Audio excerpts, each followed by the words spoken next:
yang hidup, bila yang berkuasa masih diri manusia kita, itulah dosa dan itulah neraka. Namun bila di dalam hati kita sudah mempersembahkan semuanya, bahwa hidup dan badan, bahwa langit dan bumi dan diantaranya, maksudnya diantaranya itu apa? Seluruh aktivitas manusia kita sudah dipersembahkan, bahwa semuanya itu inna sholati wa nusuki wa mahyaya wa mamati lillahi rabbil alamin. Bila bukan punya kita semua, maka lepaslah ikatan-ikatan itu dari kita. Maka itulah yang dimaksud surga. Ketika innal awliya'a, mohon maaf, ya ayyatuhan nafsul mutmainnah, wahai jiwa-jiwa yang tenang, irji'i ila rabbiki radiyatan mardiyah.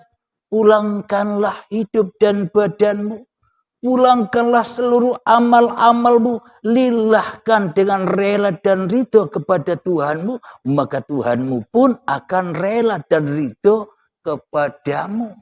Itulah yang membuat hati kita tenang, hati kita damai. Wadkhuli fi ibadi, itulah sholat, itulah ibadah, itulah amal kebajikan di sisi Allah. Ketika kita sudah tidak bisa apa-apa, meskipun kelihatannya kita bisa sholat, meskipun kelihatannya kita bisa ibadah, tapi di dalam jauh hati kita, semua itu bukan kekuasaan diri manusiaku. Itulah kenyataan dari la haula wala quwata illa billah. Kalau sudah demikian, kalau manusianya sudah kembali kepada keadamannya, kembali kepada kematiannya, kembali kepada kegoibannya, maka nyatalah Allah, wadkhuli jannati, masuklah manusia ke dalam surganya Allah. Adam dulu di surga, sekarang kembali ke surga lagi, meskipun manusianya masih ada. Jadi beda prosesnya dengan orang-orang yang kedahuluan sakaratul maut, sebelum mengenal Tuhannya, beda proses saja. Kita prosesnya ketika sudah pulang kepada Allah dengan damai, dengan sukacita, dengan bahagia. Tapi mereka yang masih lalai dengan urusan-urusan dunia akan ketemu dengan baiatul akbar, yakni dipaksa kembali dengan azab yang pedih, yakni syakaratul maut. Lalu bagaimana kebalikan dari keterbatasan tadi itu, agar kita bisa menyaksikan tanpa batas, bisa meliputi alam semesta? Bila hati kita masih terikat, kita tidak akan tahu di dalam tembok itu ada apa, di dalam diri manusia itu ada apa, di balik tembok itu ada apa, tidak bisa tahu. Kenapa? Karena kita masih terikat dengan kemanusiaan, masih mentuhankan diri kita di hati kita. Maka banyak sekat-sekat yang menghalang-halangi kita untuk menuju kembali kepada Allah.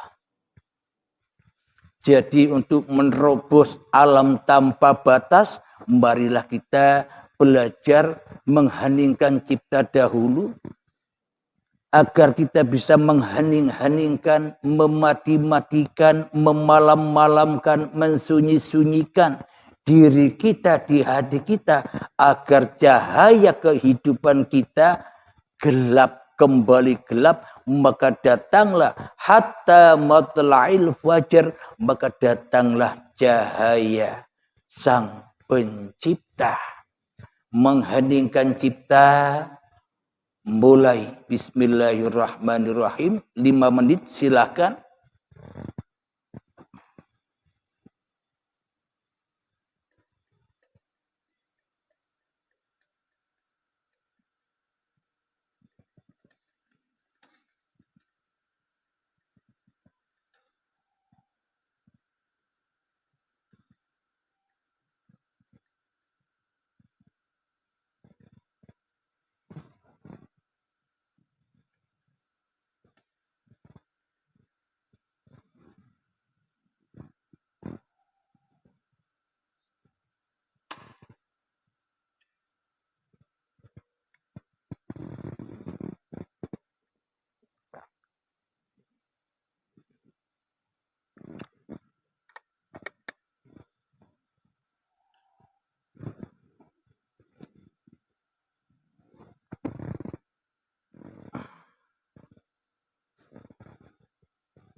Alhamdulillahirabbil alamin. Mengheningkan cipta selesai.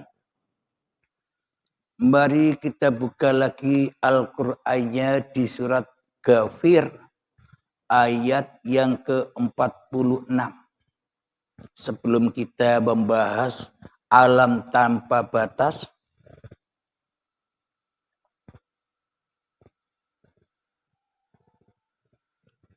Bismillahirrahmanirrahim.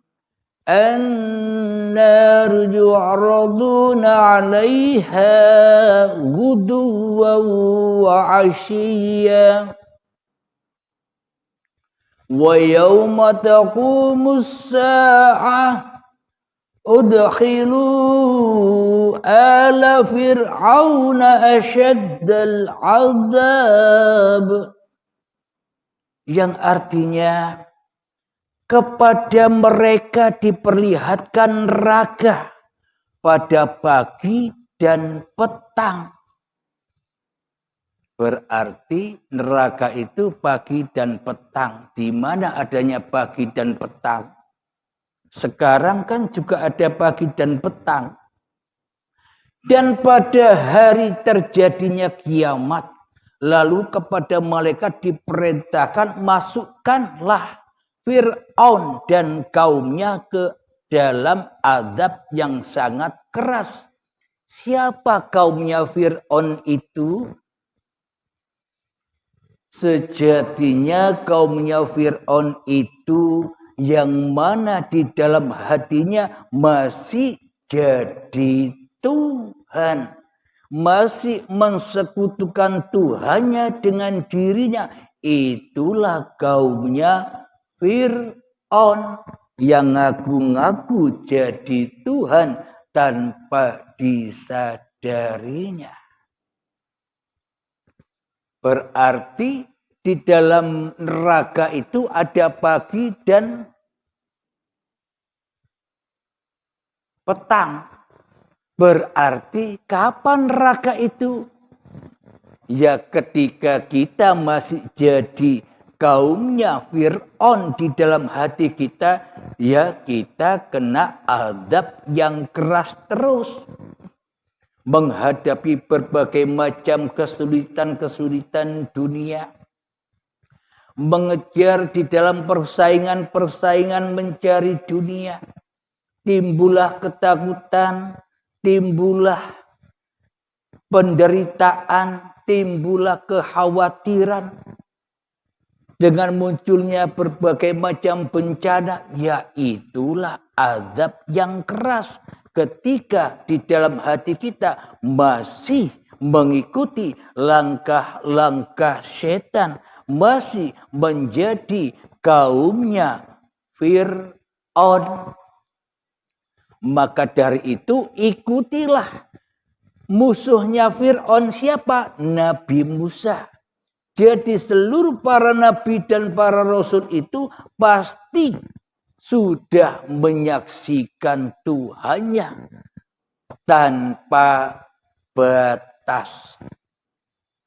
Jadi maksudnya tanpa batas, tanpa ikatan, bila kita sudah terbebas dari belenggu-belenggu kemanusiaannya, maka uripe Allah tahu apa yang di dalam tembok, apa yang di dalam hati manusia, apa yang di baliknya tembok, apa yang di dalam batu, apa yang di dalam tumbuh-tumbuhan, apa yang di dalam bumi, apa yang ada di atas langit, semuanya tanpa batas.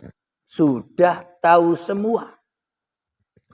Akan tetapi bagi orang-orang yang salah memahami tanpa batas ini, masih teraku-akui oleh makrifat manusianya. Karena manusianya masih terbelenggu dengan dirinya, terbelenggu dengan kasab-kasabnya, terbelenggu dengan karomah-karomahnya. Seolah-olah dirinya tahu besok ada kejadian apa. Besok siapa yang meninggal. Tahun ini ada apa kejadiannya. Seolah-olah mereka ini lebih dari menjadi Tuhan. Tambah jauh tersesatnya di dalam hatinya. Ketika diri manusianya masih merasa tahu semua itu. Apa maknanya tanpa batas? Ketika manusia kita sudah tidak tahu apa-apa, itulah tahu tanpa batasnya Allah. Itulah sesuatu yang diliputi oleh Allah sendiri. Jadi Kanjeng Nabi ditanya oleh malaikat tentang hari kiamat. Kapan datangnya kiamat Muhammad? Kanjeng Nabi Muhammad terdiam sebentar, dihabari oleh Allah, kiamat itu urusan Tuhanku.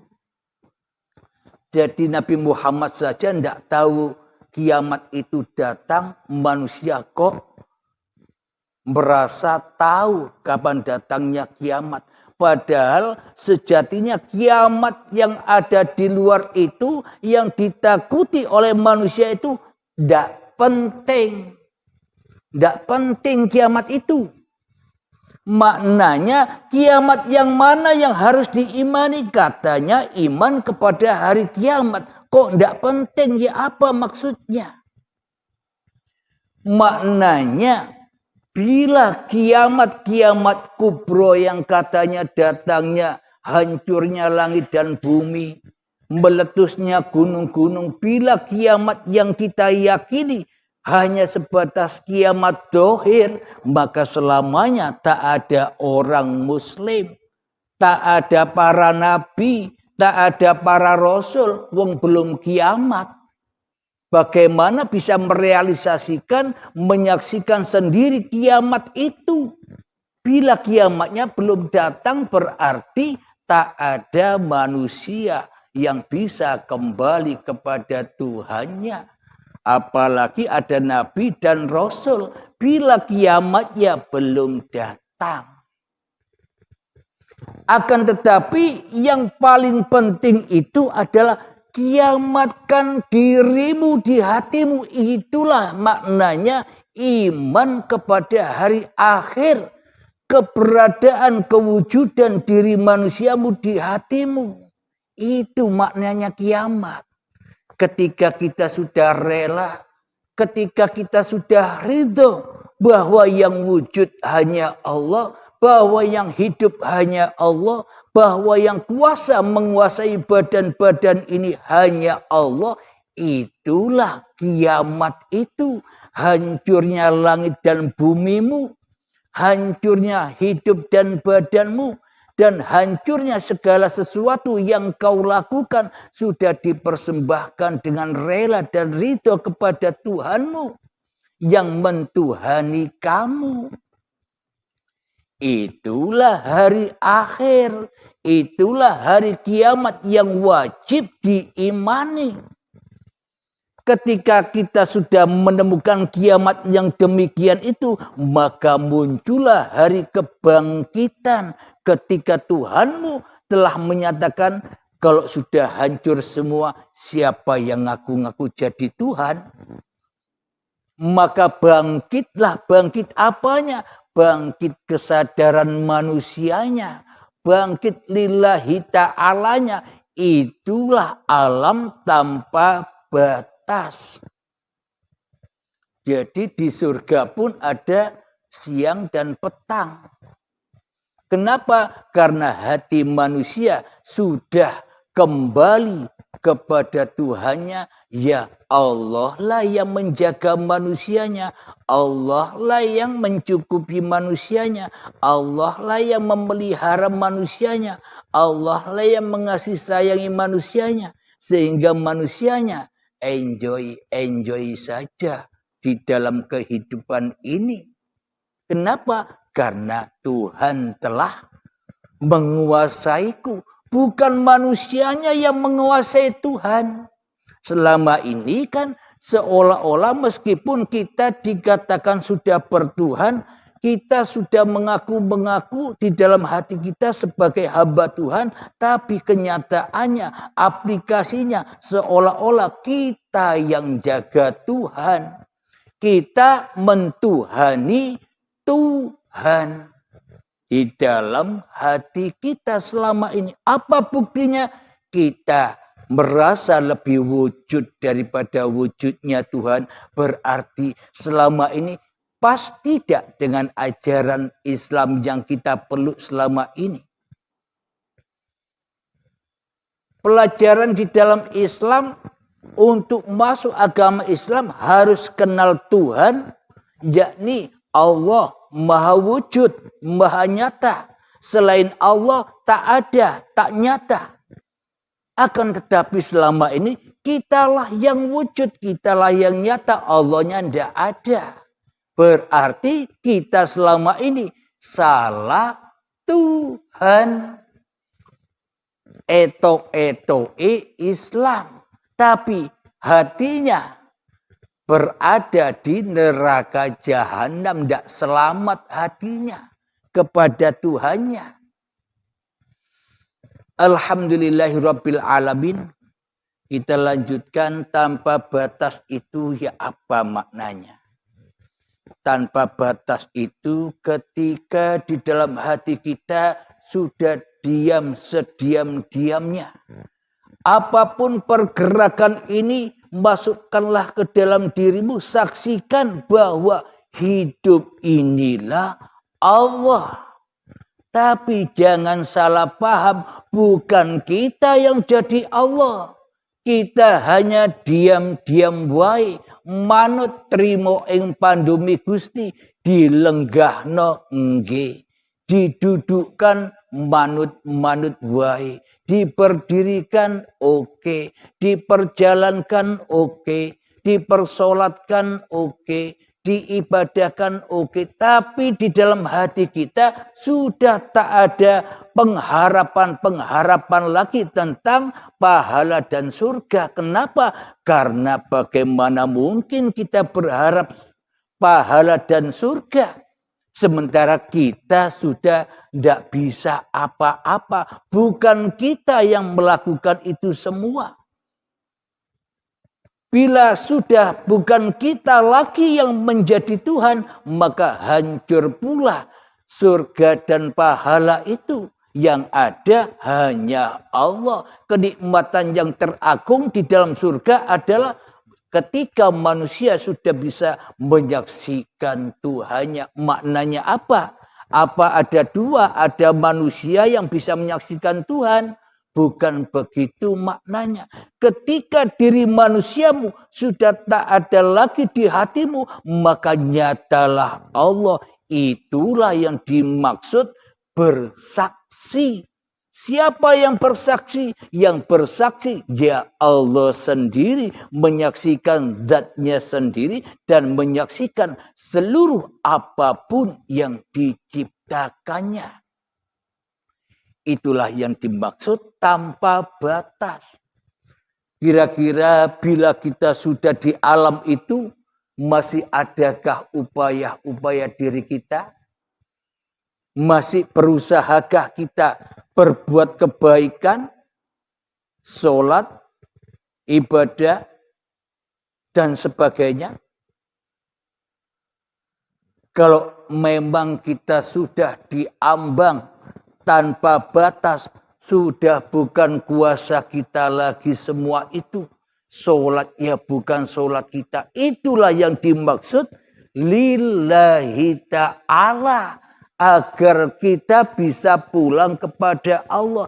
Jadi sholat-sholat 5 waktu, sholat tahajud, sholat duha, puasa, berzakat, haji. Semua itu tujuannya hanyalah untuk melatih hati kita. Supaya benar-benar mati. Kalau hati kita tidak mati, diri kita tidak mati. Kapan kita bisa pulang kepada lillah? Bila linapsi saja, bila semua ibadah itu di dalam genggaman kekuasaan diri manusia kita, maka semakin jadi Fir'aun kita. Tidak jadi kaumnya lagi, tapi jadi Fir'aunnya. Yang selalu mengaku menjadi penguasa di dalam hati kita. Alhamdulillahirabbil alamin. Tanpa batas itu adalah, itulah yang dimaksud orang-orang yang masuk surga itu sangat amat langka. Kenapa? Karena ruangnya tanpa batas. Siapakah surga itu sesungguhnya? Ya uripe Allah, itulah surga yang tanpa batas. Kapan adanya? Besok apa sekarang? Ya ketika masih ada pagi dan petang. Ketika masih ada langit dan bumi. Ketika dirimu masih ada di dunia ini. Itu semua sudah berlaku. Tergantung dirimu. Kita selama ini berada di Allah gaib apa Allah nyata? Bila Allahnya, bila Tuhannya masih gaib, itu tandanya kita masih di dalam belenggu-belenggu dan keterbatasan. Tidak bisa pulang kepada Allah, umekar PDW di dalam hawa nafsunya dibakar terus. Jadi manusia-manusia yang sudah bisa melepaskan ikatan-ikatan belenggu kemanusiaannya, itulah yang terbang menuju Tuhannya. Itulah maha luas, tanpa batas. Maknanya manusia sudah tidak tahu apa-apa loh ya. Bukan manusia yang selama ini kita saksikan sulap-sulap itu. Ada apa di belakang tembok tahu. Meskipun matanya ditutupi tahu. Contoh. Ketika kita dikasih kelebihan, kesaktian seperti itu. Di dalam hati kita tambah bangga apa tidak? Tambah sombong apa tidak? Bila hati kita tambah bangga, tambah sombong, tambah dalam ikatannya. Tambah dalam nerakanya. Ketika kita bisa sholat, bisa ibadah, bisa tahajudan, bisa duha, dalam hati kita merasa bangga, merasa diri kita sudah baik. Itu tambah dalam nerakanya apa tidak? Tambah dalam bukan? Kenapa? Pengakuannya tambah mencengkram. Keterbatasannya tambah mengikat. Karena terikat dengan hawa nafsunya, ya sempit tempatnya. Namun bagi manusia yang sudah kembali kepada Tuhannya, ibaratkan seperti wayang. Diperjalankan jadi bajingan, oke. Diperjalankan menjadi lakon, oke. Kenapa? Karena bajingan dan lakon bukan perannya manusia lagi. Karena Allah lah, dalanglah yang maha membuat peran. Bila kita masih merasa baik, berarti kita masih terbelenggu. Bila kita merasa buruk, berarti pun juga kita masih terbelenggu. Bagaimana caranya? Ya pegang tongkatnya bagi orang-orang, bagi sahabat-sahabat yang sudah baiat, kan punya tongkatnya, pegang tongkatnya, aman sudah. Alhamdulillahirabbil alamin.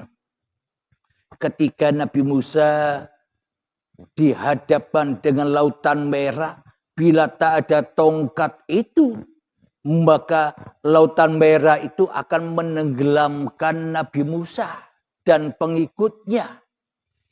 Akan tetapi Musa lemparkan tongkat itu sehingga lautan merah itu membiak. Ada ombak kanan yang besar, ada ombak kiri yang besar pula. Apa lambangnya ombak kanan? Orang-orang yang tenggelam di dalam kebaikannya.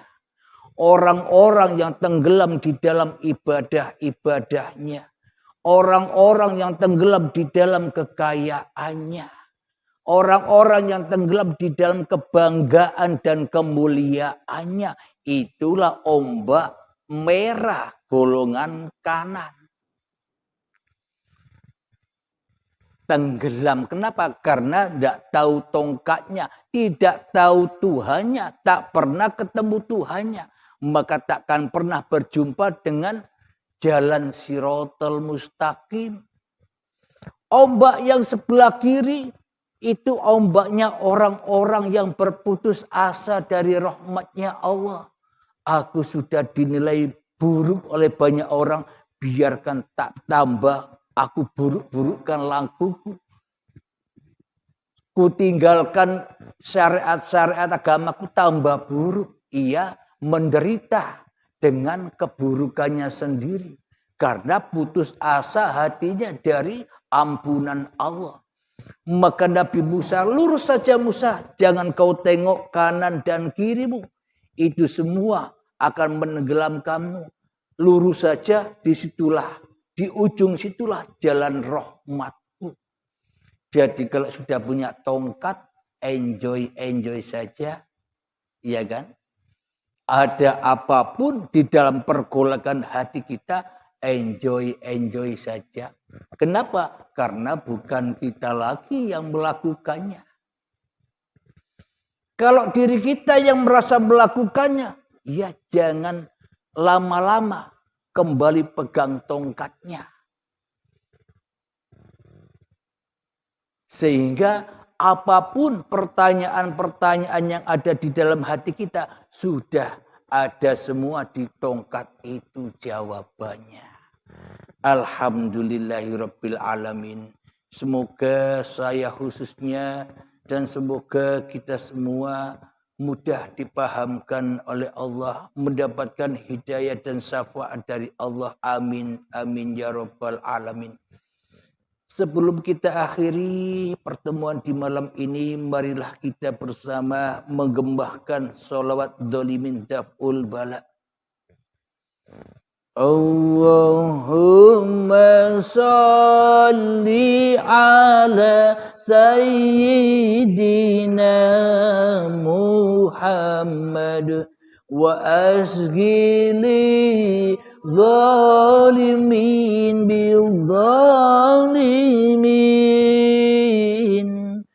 Allahumma salli ala sayyidina Muhammad wa asghili zalimin bil zalimin wa akhrijna min bainihim salimin wa ala alihi wa sahbihi ajma'in. Alhamdulillahirabbil alamin. Allahumma ya qadiyal hajat, Allahumma ya mujibad da'wat, Allahumma ya rabi'ad darajat. Rabbana atina fid dunya hasanah wa fil akhirati hasanah wa qina adzabannar. Akhir kalam. Assalamualaikum warahmatullahi wabarakatuh.